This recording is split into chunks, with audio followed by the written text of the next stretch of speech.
এ function overloading এবং overriding এর টিউটোরিয়ালে আপনাদের স্বাগত। এই টিউটোরিয়ালে শিখব ফাংশন ওভারলোডিং, ফাংশন ওভাররাইডিং। আমরা এটি উদাহরণের সাহায্যে করব। টিউটোরিয়ালটি রেকর্ড করতে উবুন্টু ওএস সংস্করণ 1110, g কম্পাইলার সংস্করণ 461 ব্যবহার করছি। এখন ফাংশন ওভারলোডিং এর ভূমিকা দিয়ে শুরু করি। ফাংশন ওভারলোডিং এর মানে দুই বা অধিক ফাংশনের একই নাম থাকতে পারে। আর্গুমেন্টের সংখ্যা এবং আর্গুমেন্টের ডেটা টাইপ আলাদা হবে। ফাংশন কল করলে এটি আর্গুমেন্টের তালিকার ভিত্তিতে নির্বাচিত হবে। এখন একটি উদাহরণ দেখি। আমি ইতিমধ্যে কোড লিখেছি। এই প্রোগ্রাম এডিশন অপারেশন সম্পাদন করবে। আমাদের ফাইলের নাম overload.cpp। এখন কোড ব্যাখ্যা করি। আইওস্ট্রিম হিসেবে এটি হেডার ফাইল। এসটিডি নেমস্পেস ব্যবহার করছি। তারপর ইন্ট হিসেবে এড ফাংশন সংজ্ঞায়িত।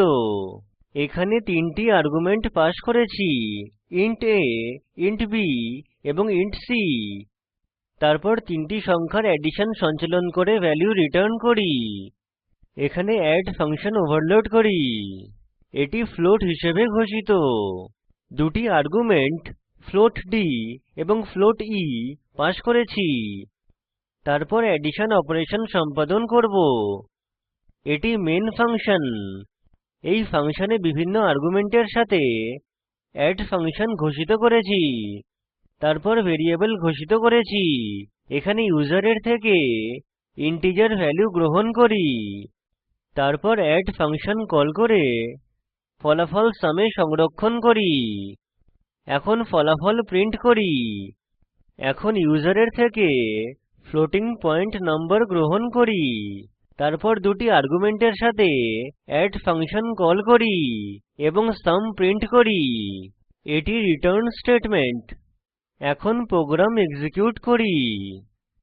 কিবোর্ডে Ctrl Alt এবং T কী একসাথে টিপে টার্মিনাল উইন্ডো খুলুন।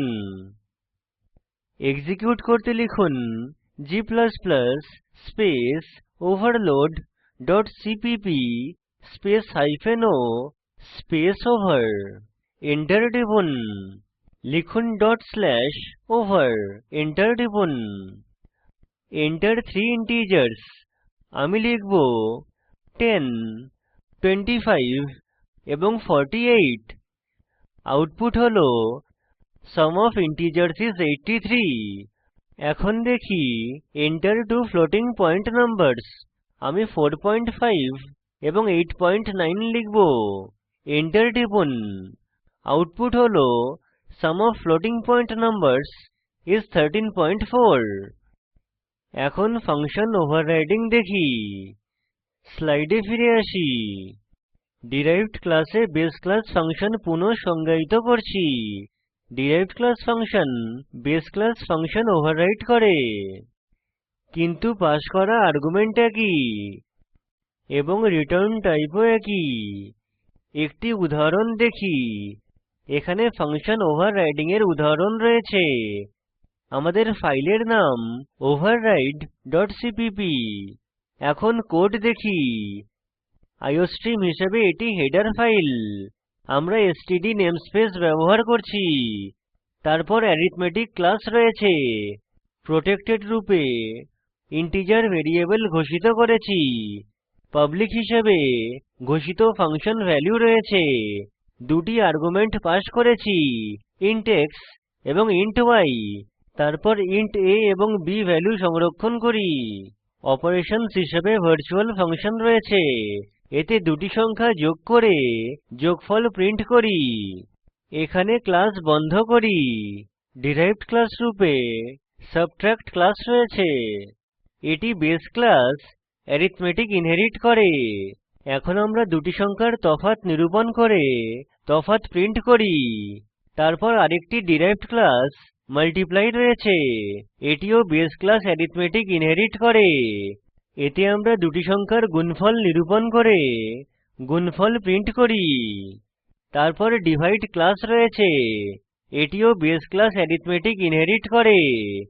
এতে আমরা দুটি সংখ্যার ভাগফল নিরূপণ করে ভাগফল প্রদর্শন করি। উল্লেখ্য যে ফাংশনের রিটার্ন টাইপ একই এবং পাস করা আর্গুমেন্টও একই। এটি মেইন ফাংশন। এতে আমরা p হিসেবে অ্যারিথমেটিক ক্লাসের অবজেক্ট তৈরি করি। অ্যারিথ হল অ্যারিথমেটিক ক্লাসের পয়েন্টার। সাবট্রাক্ট ক্লাসের সাব্ট অবজেক্ট রয়েছে, মাল্টিপ্লাই ক্লাসের মাল্ট অবজেক্ট এবং ডিভাইড ক্লাসের দিভড অবজেক্ট। p হল অ্যারিথ অ্যাড্রেসের সেট। ফাংশন ভ্যালুতে আর্গুমেন্ট রূপে 30 এবং 12 পাস করি। এখন অপারেশনস ফাংশন কল করি। এটি অ্যাডিশন অপারেশন সম্পাদন করবে। এখানে অ্যারিথের অ্যাড্রেসে সাব্ট সেট করে আর্গুমেন্ট রূপে 42 এবং 5 পাস করি। আবার অপারেশনস ফাংশন কল করি। এটি দুটি সংখ্যার বিয়োগফল সঞ্চালন করবে। অ্যারিথের অ্যাড্রেসে মাল্ট সেট করি, আর্গুমেন্ট রূপে 6 এবং 5 পাস করি। এখন অপারেশনস ফাংশন কল করি। এটি দুটি সংখ্যার গুণফল সঞ্চালন করবে। এখন অ্যারিথের অ্যাড্রেসে দিভড সেট করে আর্গুমেন্ট রূপে 6 এবং 3 পাস করি। এখন অপারেশনস ফাংশন কল করি। এটি দুটি সংখ্যার ভাগফল সঞ্চালন করবে। এটি রিটার্ন স্টেটমেন্ট। এখন প্রোগ্রাম এক্সিকিউট করি। টার্মিনালে ফিরে যাই। লিখুন g space override dot CPP space o space ওভার2। এন্টার টিপুন। লিখুন /over2। এন্টার টিপুন। প্রদর্শিত আউটপুট হল addition of two numbers is 42, difference of two numbers is 37, product of two numbers is 30 এবং division of two numbers is 2। স্লাইডে ফিরে আসি। এখন ওভারলোডিং এবং ওভাররাইডিং এর তফাৎ দেখি। ওভারলোডিং ইনহেরিট্যান্স ছাড়া হতে পারে। একটি ক্লাস অপরের থেকে ইনহেরিট করলে ওভাররাইডিং হয়। ওভারলোডিং এ আর্গুমেন্ট এবং রিটার্ন টাইপ পৃথক হওয়া দরকার। ওভাররাইডিং এ আর্গুমেন্ট এবং রিটার্ন টাইপ একই হতে হবে। ওভারলোডিং এ ফাংশনের নাম একই হয়, কিন্তু এতে পাস করা আর্গুমেন্টের উপর নির্ভর করে এটি কাজ করে। ওভাররাইডিং এ ফাংশনের নাম একই হয়। Derived class function base class থেকে বিভিন্ন অপারেশন সম্পাদন করে। সংক্ষেপে এই টিউটোরিয়ালে শিখেছি ফাংশন ওভারলোডিং, যেমন তিনটি পৃথক আর্গুমেন্টের সাথে ইন্ট এড এবং দুটি পৃথক আর্গুমেন্টের সাথে ফ্লোট এড। ফাংশন ওভাররাইডিং যেমন ভার্চুয়াল ইন্ট অপারেশনস এবং ইন্ট অপারেশনস। একই আর্গুমেন্ট এবং একই রিটার্ন টাইপের সাথে ফাংশন এবং উভয়ের মধ্যে তফাৎ। এখন আয়তক্ষেত্র, বর্গক্ষেত্র এবং বৃত্তের ক্ষেত্রফল নিরূপণ করতে একটি প্রোগ্রাম লিখুন। ফাংশন ওভারলোডিং ব্যবহার করুন। এই লিঙ্কে উপলব্ধ ভিডিওটি দেখুন। এটি প্রকল্পকে সারসংক্ষেপে বোঝায়। ভালো ব্যান্ডউইডথ না থাকলে ভিডিওটি ডাউনলোড করে দেখুন। স্পোকেন টিউটোরিয়াল প্রকল্প দল কর্মশালার আয়োজন করে। অনলাইন পরীক্ষা পাস করলে প্রশংসাপত্র দেয়। বিস্তারিত তথ্যের জন্য contact@spoken-tutorial.org তে ইমেল করুন। স্পোকেন টিউটোরিয়াল প্রকল্প টক টু এ টিচার প্রকল্পের অংশবিশেষ। এটি ভারত সরকারের আইসিটি মাহর্দ এর জাতীয় শিক্ষা মিশন দ্বারা সমর্থিত। এই বিষয়ে বিস্তারিত তথ্য এই লিঙ্কে প্রাপ্তিসাধ্য।